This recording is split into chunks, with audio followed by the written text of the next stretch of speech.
Hello friends, I'm Aisling and I'm going to talk to you today about my favourite books of all time, 5 stars across the board.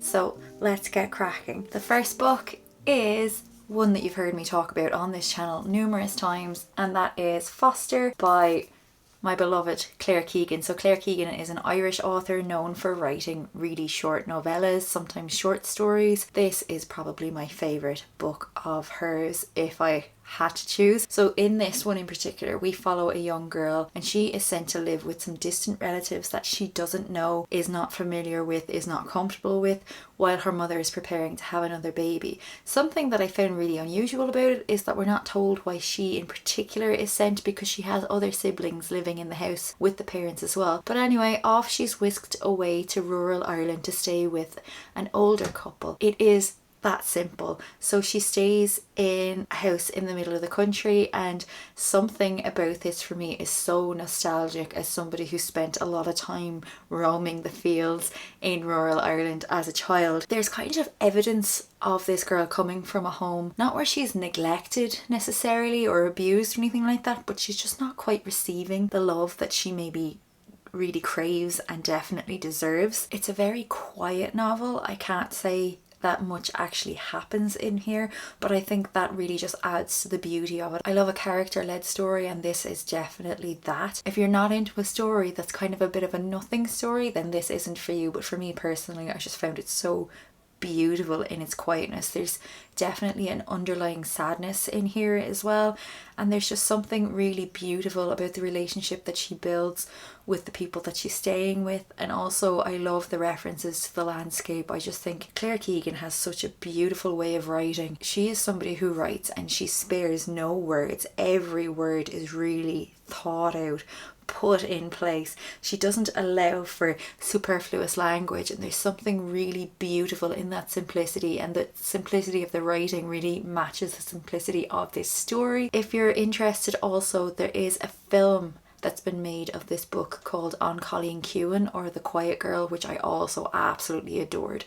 So yes, I will also mention that this list is absolutely in no particular order because I cannot choose. So in case you're like preparing for me to do a countdown, that's not happening. Okay, so next up then is another quite quiet book, and that is On Chesil Beach by Ian McEwan. This is the first Ian McEwan book that I ever read. It's also another quite short one. We follow a couple on their wedding night in England in the 1960s, I believe, and they're staying in a hotel on a coast just at the beach, and we start out with them sitting there as they eat their dinner, and we're very much inside both of their heads, and they're worrying about the wedding night to come. This is a time when marriage was deemed to be like the epitome of independence and maturity, and we witness our two protagonists really struggle with this alongside their own individual fears of what it means to be a husband and what it means to be a wife. Disclaimer: this is one of the most awkward books I have ever read in my life. Not kidding you. I just cannot express that, but it's also really beautifully written.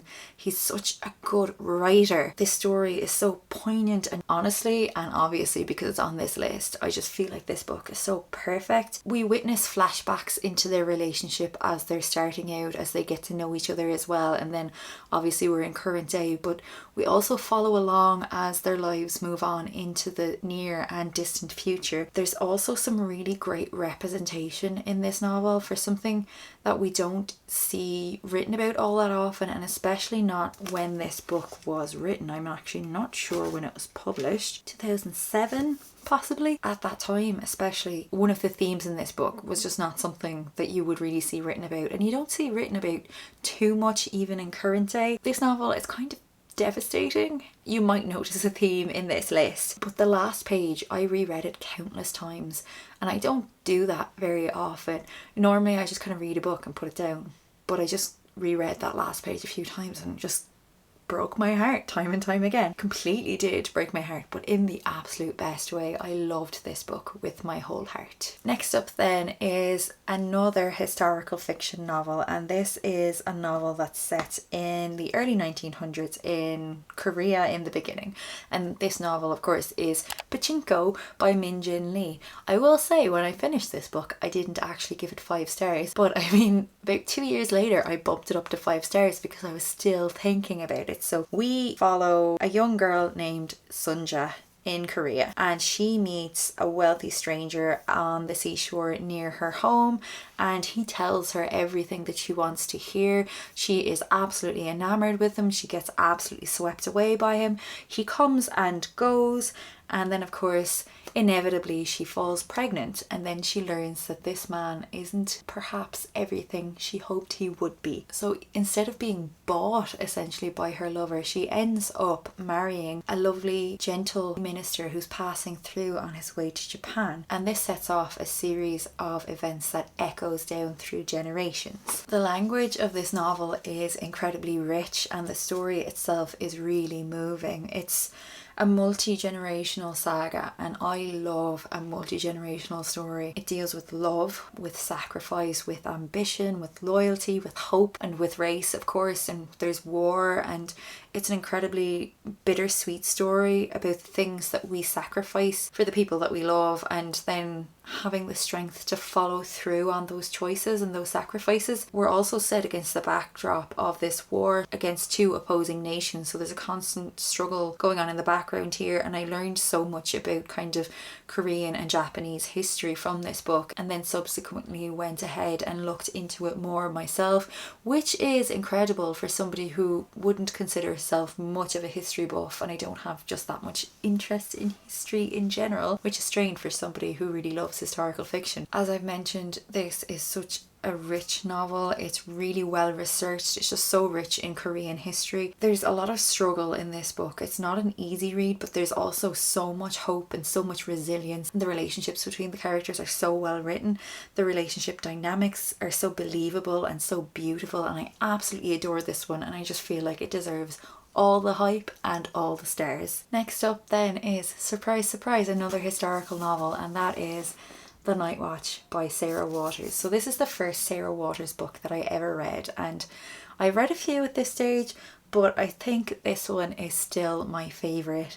So it's one that follows a few different points of view, I think 4 different Londoners in the 1940s. So we're set against the backdrop of World War II. But there's a really unusual quirk to this story in that it is written in reverse chronological order. So we start the book knowing a lot of things, and then as the book progresses we sort of move backwards in the vignettes that we're told about, and we learn how we got to where we are at the start of the novel. So we follow Kay, who is a female ambulance driver during the war, and then there's Helen, and she's really lovely and sweet, but she also harbours a really difficult secret to have at that time. And then there's Viv, she's really glamorous, but she's probably a little bit too loyal to her soldier boyfriend. And then Duncan, of course, who's had his own demons to fight during the war. So as often happens in stories where we have multiple points of view, they connect in really incredible and surprising ways, and we witness each of them grappling with the consequences of war and the politics and economy of the time. It's an incredibly tender and also tragic novel, and it feels kind of massive in its scale but also tiny in its ordinariness. I won't say too much about this book, I'll leave you to find out the rest, but if you love sad historical novels that are as much about the characters as they are about plot, then this one is definitely for you. Next up then is an Irish novel, and I know that this one is a bit controversial because it's both widely loved and widely hated, and I obviously fall on the side of loving it and thinking it's absolutely perfect. So this one, of course, is Normal People by Sally Rooney, and I can see half of you just rolling your eyes right now, but I love this book. So we follow Marianne and Connell, and they meet as young people in school, and Marianne comes from a family that's quite wealthy, and Connell by contrast lives with his mum, who works as a cleaner for Marianne's family, and there's that dynamic there between the classes. They come together and they have this sort of on again off again relationship over quite a long period of their lives. So they sort of get together first when they're in secondary school, but the relationship for whatever reason seems to be kept quite secret. They end up drifting but then reconnecting in college when they both go to Dublin to study in Trinity College, but they seem to have switched roles. So while in secondary school Marianne was very quiet, didn't have a lot of friends, and Connell had a lot of friends, was doing really well socially, things have turned. So in college, Connell is struggling a little bit and Marianne is kind of branching out, making a lot of friends, doing really well for herself. So they find themselves drawn back together. And then over the next few years, we see them drawn together and split apart so many times. And it's so beautifully frustrating. One of the main criticisms I see about this book is that the miscommunication is so prevalent that it's actually unrealistic. But I'm here to tell you, as an Irish person, that's how we are. We're terrible at communicating. Irish people can be really friendly and we're known for being really chatty. But we'll talk about the weather and we'll talk circles around you without actually talking about anything in particular. And I found this so on point and so familiar. Irish people are so stoic and so just historically and culturally full of guilt and shame because of the Catholic Church. We still in 2024 don't communicate in a way that we should. Now obviously it's getting better, but still there's a lot of kind of secrecy and just people not doing and saying the things that they want to because of like this perceived shame or what'll they think of me, what'll the neighbours think. And I'm telling you, this book is so on point with its miscommunication in terms of two Irish characters. It is perfect. So the language in this is really simple. It's really easy to read. I think I read it in one sitting and it's just such a good book. It's my favourite Sally Rooney. It's also the first Sally Rooney I ever met. I just think it's so on point. I think it'll also be really relatable to a lot of people as well, especially Irish people. I loved it. If you didn't like it, fair enough. But you're wrong. Just kidding. You're allowed to have your own opinions, I promise. And surprise, surprise, we have yet another historical novel. And that is Still Life by Sarah Winman. Look at that edition, isn't it quite something? This is a sweeping historical novel that begins in Tuscany in 1944. So we follow an English soldier and a kind of middle-aged art historian, and they find each other among the rubble of war-torn Italy, and it's this meeting that shapes our soldier's life for decades to come. So as he returns to London after this encounter, he immerses himself back into life in his local pub, and we meet a wealth of wonderful characters who are so well-rounded, so well-written, so lovable, and just so good. But of course his time in Italy has had a huge impact on him, and when he gets the opportunity to return back to Italy, off he goes, of course. It's the characters in this book that really set it apart. Again, it's probably a book that you might read and think that not much happens. Now I will say I wouldn't necessarily agree with that, but it is a very character-driven novel. Each character is so uniquely whole and so uniquely real, and I'm not just talking about people. There's a parrot, you can see on the cover here, that I absolutely fell in love with, and he broke my heart, he did. And we also follow for a small while the perspective of a tree as well. Really interesting, really well done. My heart is kind of breaking thinking and talking about this book, but in the best way. Sarah Winman's prose is so on point as well and beautiful, and the story is dealt with such profound tenderness. That's one thing I will say about Sarah Winman's writing, is her writing is so tender. Her stories are so tender. There's something so gentle about the way that she deals with her subjects and her themes. It's at times a really dark novel, but we also find humour and delight in the most unlikely of places. And of course this is a book also about found family, which is probably one of my favourite tropes to read about, and it's just such a lovely celebration of the beauty and the resilience of life. Next up then is a book that, if you ask me, I will probably tell you is my favourite book of all time. Now, I'm not certain on that, and I'll tell you why in a little while, but choose your fighter. It's Tin Man by Sarah Winman. So I have 2 copies. This is the book that I have gifted to other people most of all.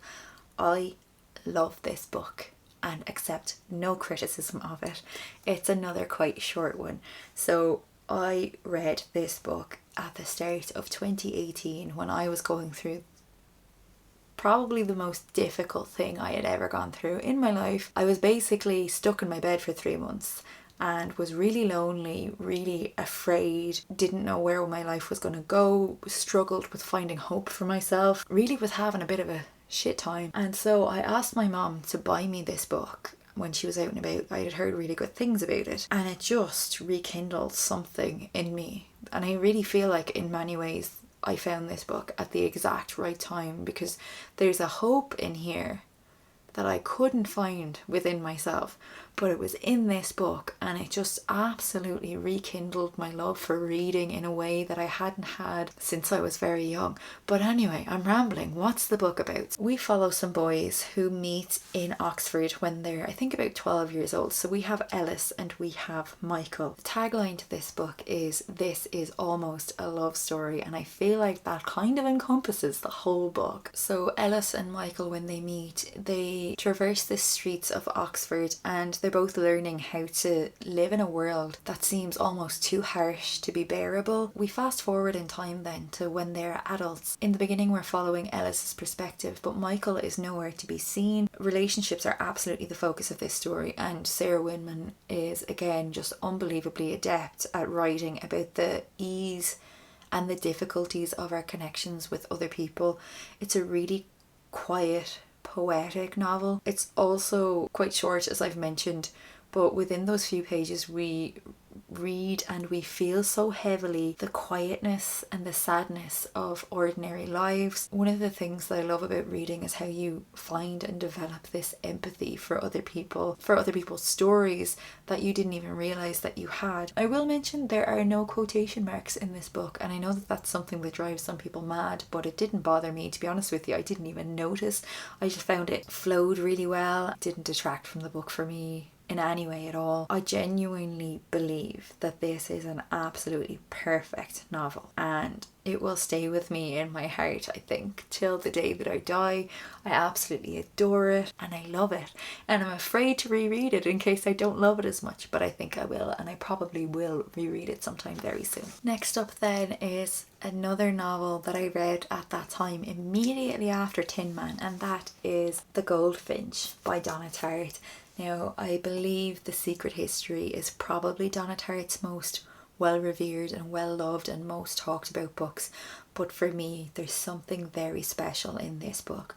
So this is the first Donna Tartt novel that I read. I knew nothing about Donna Tartt at the time, literally had never heard of her, but again had heard that this was a good book, thought it might be something that I would enjoy. So we start out following a 13-year-old boy named Theo, and he is living in New York, has grown up in New York living with his mom, and he witnesses and endures something incredibly traumatic when he's 13, and it turns his life absolutely upside down and inside out. So he's quite alone and adrift, and ends up taken in by the parents of a wealthy friend of his. Theo's life is dictated largely by what happened to him when he was 13, and he clings to a particular painting, the Goldfinch, that reminds him of her. He's largely alienated, but he does make friends with some really interesting and lovable and flawed characters throughout the story. There is much more to this plot, but I don't want to say too much. So we go from New York to some other places as well. We might take a little transatlantic trip at some stage. So there are different settings and there are plenty different characters to keep us interesting. This book is much more suspenseful than I was expecting. So it's a contemporary literary novel, and I thought it was going to be about the writing and the characters, but there's definitely a plot going here. It's a really sweeping story about loss and about survival and about hope and art and identity and love and fate. It's such a wonderful story, and it is absolutely worth every page that it's written on. Just a caveat as well, if you've watched the film and you don't like it, don't let that put you off, because the film does not capture the magic of this book. This book is so special, and I think it's not just special to me, I think it's special to so many people. I know that there's a bit of a like, oh, if you love The Goldfinch you won't like The Secret History and vice versa, but I loved both books. They're both very different, but this one just pipped The Secret History to the post for me. Loved it. And then again I have another two novels that are both written by the same author, and the author is Hanya Yanagihara.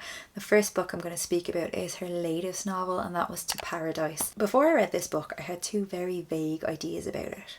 I knew it was really long, and I knew it was split into 3 parts. So this is a story that's told in what almost seems like 3 separate, maybe completely unrelated stories, maybe not. So at first, the first book seems quite straightforward. It's set in the late 1800s and we follow a number of characters that you begin to know quite intimately.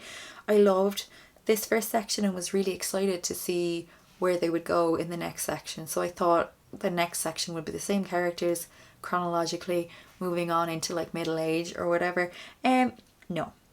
Once I hit the second section, I was quite confused. I didn't really understand what was going on. So the characters I had come to know and love were there, but they weren't there. So we're in a completely different setting. We're in a completely different place and time. So we follow characters with the same names as the characters in the first section of the novel, but they're not the same people. They're completely different essence, completely different beliefs, completely different moral codes, completely different ways of living their lives. It's just not the same story, and somehow I feel like this chopping and changing of characters should have really put me off, but it didn't. It really intrigued me and I just thought it worked really well.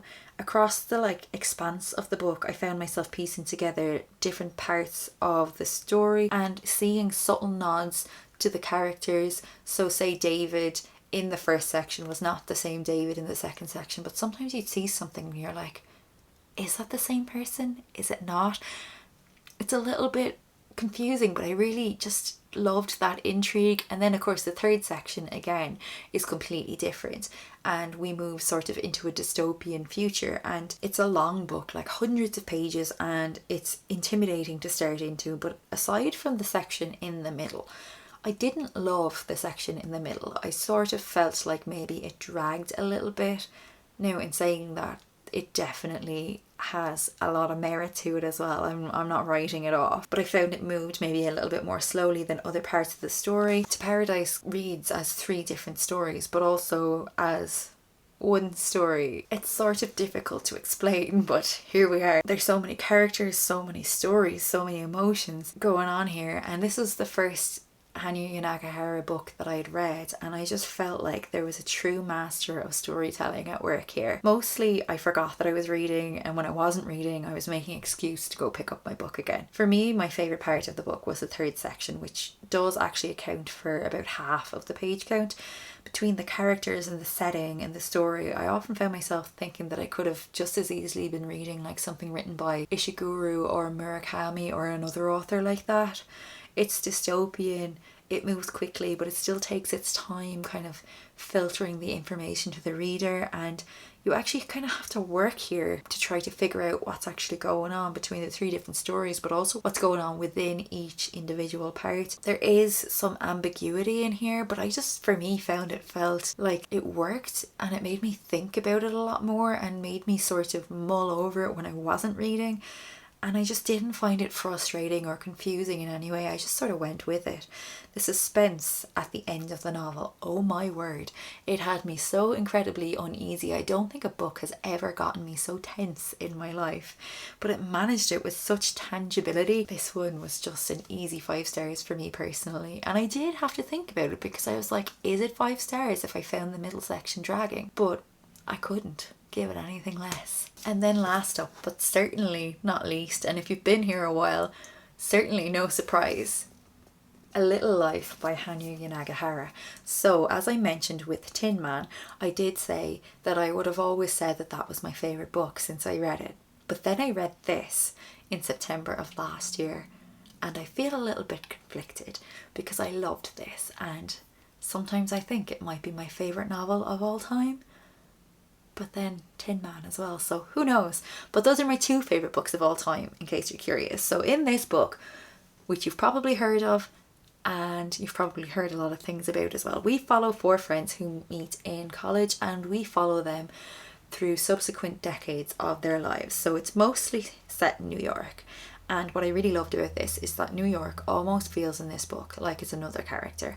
It tells so many different POVs. We have our 4 main POVs, but there are other points of view as well. And the story feels incredibly sort of postmodern. I don't know if there's a better way to put that, but it feels really postmodern in the way that the author tells a story, and then within that story comes another story. So we're following stories within stories, and somehow it works really well. It's not confusing, it's not off-putting. I just found myself so enraptured with the plot in spite of it being a mostly character-driven novel. Honestly, like, I was almost foaming at the mouth to get back to this when I wasn't reading it. I must mention, as I'm sure you have heard, this novel is incredibly traumatic. It is not an easy read. There is a character in this novel that's almost used like a literary punching bag, and I've heard a lot of people refer to this as trauma porn, and yes, it's tough, yes, it's difficult, but I also think that that's real life. Sometimes in stories, things are really difficult for somebody, but then it wraps up in this lovely, nice little bow. But real life comes and tells you that that's not always the case. Some people have really shit lives and they have a really shit time a lot of the time, but they find little sparks of hope and beauty amidst that. And I feel like that's what this book does really well. Another criticism about Yanagihara's writing is that she often writes about queer men, which of course she is not a queer man herself. But I do think about that, and I think about the concept of own stories and telling your own story. And absolutely, I do believe that we should be telling our own stories and reading from the perspectives of people who have been through certain things. But also, if Yanagihara didn't write this book, nobody else would have. Her prose is incredible. It's so immersive. She writes in a way that makes you forget that you're reading. It's so good that you don't notice how good it is because you're so immersed in this story. I'm so glad that this book exists. If you can't tell, I absolutely adored this book. I will say that I doubt that I have ever cried as much reading a book like you're in this book for hundreds of pages, and it's really difficult and really hard a lot of the way through the novel. I cried so much. I loved these characters so much and just found it so difficult for them to be enduring and witnessing so much hardship sometimes, but there's so much beauty in here, and there are characters in here that I wish that I knew in my real life and that I think about often. I think about every other day, if not every day. This book deeply affected me, and I think that anybody who reads it will be deeply affected by it. And I will say, it's not the kind of book you should read if you're in a really bad place yourself, but then I'm also loath to recommend it if you're feeling really good and really happy, because it'll drag you down. I won't lie, you kind of have to prepare yourself for it. It is as sad as everybody says it is, but it's so worth it. It's so good, and I absolutely recommend this if it sounds like it's up your street.